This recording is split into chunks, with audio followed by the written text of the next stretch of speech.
اس کائنات میں نبی کریم صلی اللہ علیہ وآلہ وبارک وسلم کی ذات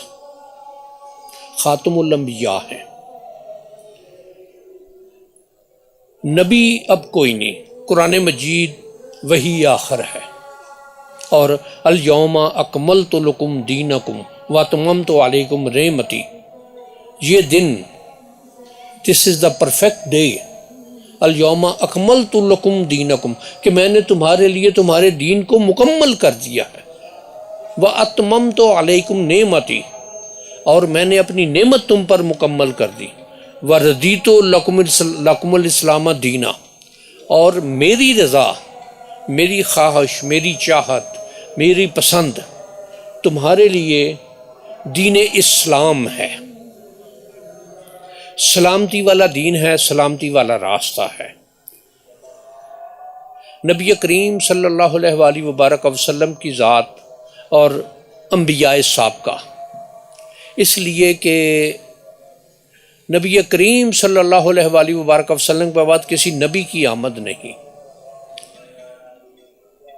جمیع انبیاء کرام، تین چیزیں، سب سے پہلی ایمانیات کی بات ہے، جل شانہ، اور ایمانیات میں اللہ تعالیٰ کا وحدہ لا شریک ہونا، نبی کریم صلی اللہ علیہ وآلہ وبارک وسلم کا خاتم النبی، صرف نبی نہیں، خاتم النبیین ہونا، قرآن مجید کا وحی الہی ہونا، پیغام الہی ہونا، جنت دوزخ، حساب کتاب، یہ ساری چیزیں یہ ایمان کا حصہ ہے۔ اور اس کو قرآن مجید نے جس طرح سے کہ سورہ فاتحہ ہے جس میں اللہ تعالیٰ کی حاکمیت کی بات ہے، اور اس کے بعد کہ الف لام میم ذالک الکتاب، تو اللہ تعالیٰ کی وحدانیت، اور اس کے بعد بندے کا اپنے اللہ کی بارگاہ میں سرنڈر کرنا ہے کہ تجھی سے مدد چاہتے ہیں، تجھی سے استعانت چاہتے ہیں کہ ہمیں سیدھے صحیح راستے پر لیے چل، راستہ ان لوگوں کا جو تیرے انعام یافتہ ہیں۔ اب انعام یافتگان میں قرآن مجید میں اور جگہ بھی انبیاء کرام ہیں، صدیقین ہیں، شہداء ہیں، اور صالحین ہیں، یہ چار کیٹیگریز۔ اور سورہ بقرہ کا آغاز جو ہے کہ ذالک الکتاب لا ریب فیہ، یہ وہ کتاب برحق ہے جس میں شک والی کوئی بات ہے ہی نہیں، ھدی للمتقین، کہ جو متقی ہیں ان کے لیے ہدایت ہے، ھدی للمتقین الذین یؤمنون بالغیب، یہ ایمانیات ہو گیا۔ اور یہ شے دیکھیے کہ نبی کریم صلی اللہ علیہ وآلہ وبارک وسلم تشریف لائے، اور جن جن چیزوں پر ایمان کا اطلاق ہوتا ہے وہ سارے ہی بن دیکھی ہیں۔ اللہ کو نہیں دیکھا، جبرائیل کو نہیں دیکھا، وحی لاتے نہیں دیکھا، قرآن کا نزول احساس ہوا لیکن دیکھا نہیں ہے، جنت دوزخ کا ارشاد یقیناً برحق ہے، باقی اور جتنی بھی چیزیں ہیں۔ اور اس میں جو بنیادی نقطہ بنتا ہے ایمان کا، وہ نبی کی ذات ہے، کہ نبی کی ذات پر ایمان ہے تو ان کے ارشادات پر بھی ایمان ہے۔ اگر کسی بھی معاملے میں، کسی بھی اندیکھی چیز پر، اور غیب کا معنی انجانی نہیں ہے، اندیکھی ہے، کہ اللہ کی ذات وہ اندیکھی ہے، انجانی نہیں ہے، جانتے ہیں اسے، اس کی یہ صفات ہیں، اس کی یہ حاکمیت ہے، اس کے یہ احکامات ہیں، اور اس کی یہ اتھارٹی ہے۔ پھر اس کے ساتھ جو یؤمنون بالغیب ویقیمون الصلاۃ، یہ عبادات کی بات آ گئی کہ نمازیں ادا کرتے ہیں، ومما رزقناہم ينفقون، یہ جو ایمانیات کی تیسری شرط ہے کہ مما رزقناہم ينفقون، یہ اخلاقیات کی بات ہے۔ عبادت بندے کا اور اس کے اللہ کا معاملہ، اس سے پہلے ایمانیات بندے کا اور اس کے اللہ کا معاملہ اللہ کے رسول کے ذریعے سے، بلکہ ایمانیات بنتی ہی بندے کی اور رسول کے ذات پر ایمان کے حوالے سے، کہ اس ذات پر ایمان ہے تو باقی چیزوں پر ایمان ہے۔ پھر عبادات ہیں تو نبی کریم صلی اللہ علیہ وآلہ وبارک وسلم یا انبیاء سابقہ، انہوں نے بھی نمازیں یا عبادت کے جو بھی طریقے یا قاعدے تھے وہ انہوں نے خود بھی ادا کیا اور لوگوں کو بھی اس پر آمادہ کیا۔ پھر یہ ہے کہ جتنے جمیع انبیاء کرام، انہوں نے سب نے ایمانیات، عبادات اور اخلاقیات کا درس دیا۔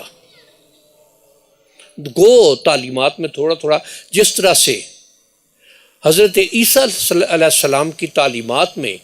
یہ بات ہے کہ اگر، یا مسیحی دنیا میں جو تعلیمات ہیں کہ اگر ایک رخ پر کوئی تھپڑ مارے تو دوسرا رخ بھی سامنے کر دو، دوسرا گال بھی سامنے کر دو، لیکن دین اسلام نے اس سے ہٹ کر بات کی کہ اگر کوئی تمہارے ساتھ زیادتی کرتا ہے تو اتنی زیادتی کرو جتنی اس نے تم پر کی، اگر ہو سکے تو معاف کر دو تو یہ زیادہ بہتر ہے۔ پھر یہ کہ ان نفس بالنفس والعین بالعین والسن والسن والجروح قصاص، کہ آنکھ کے بدلے آنکھ، ناک کے بدلے ناک، کان کے بدلے کان، والجروح قصاص، اور جو کوئی زخم لگا اس کو اتنا ہی زخم۔ اور اس کی سب سے بہترین مثال مولا کائنات مولا علی مشکل کشا کرم اللہ تعالیٰ وجہ الکریم، جب آپ کو زخم لگا تو امام حسن مجتبیٰ علیہ السلام کو طلب فرمایا اور ان سے ارشاد فرمایا کہ اس نے مجھے ایک وار کیا تھا مجھ پر، اگر میری اس زخم سے موت واقع ہو جائے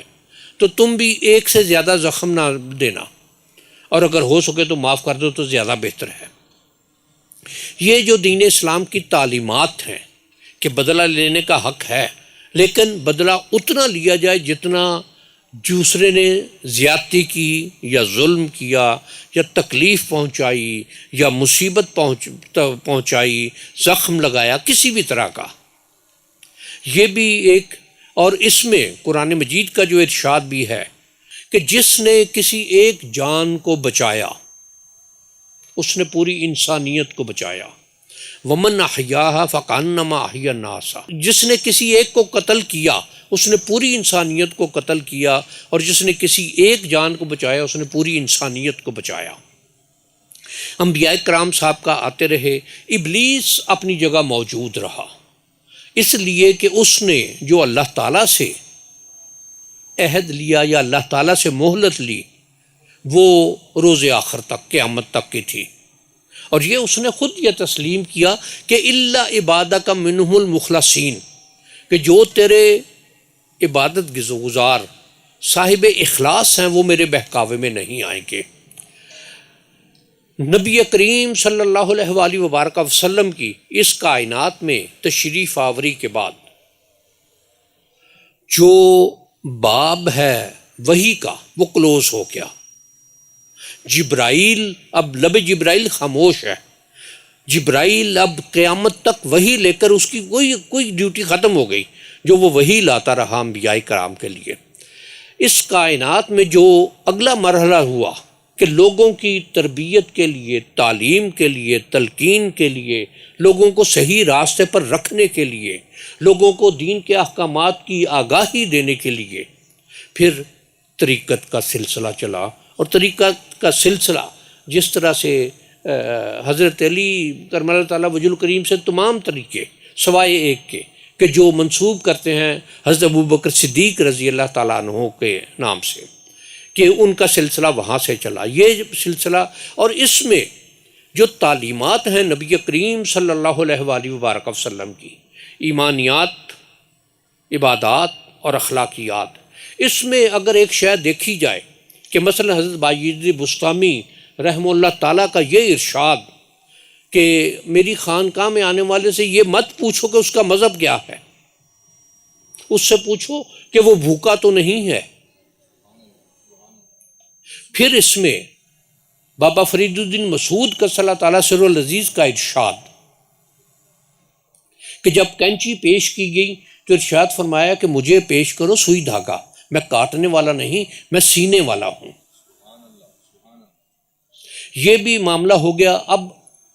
یہ پریکٹیکلی اگر دیکھا جائے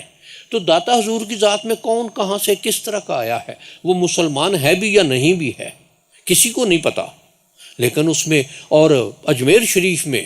چونکہ وہاں جو غیر مسلم ہیں وہ اپنی نشانی، ہندو جو ہیں وہ تلک لگا کر رکھتے ہیں، سکھ جو ہیں ان کے حلیے سے پتہ چل جاتا ہے کہ یہ اس مذہب سے ان کا تعلق ہے. بے شمار لوگ ملتے ہیں وہاں، بے شمار لوگ حاضری کے لیے آتے ہیں. اور مجھے ایک واقعہ ایک شخص کا، اور یہ مجھے اس شخص نے یہ بات بتائی جس کے ساتھ یہ واقعہ وہاں درپیش آیا، کہ وہاں ایک سکھ سے، اجمیر شریف میں ایک سکھ سے بات ہوئی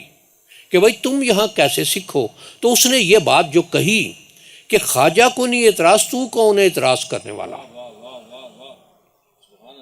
یہ شے کہ دین اسلام کی تعلیمات ان کو حقیقی انداز میں، ان کو صحیح طریقے سے، ان کو ان کی اصل روح کے مطابق یہ ان لوگوں نے اللہ تک لائے، لوگوں تک پہنچایا، جن کو ولی اللہ کہا جاتا ہے،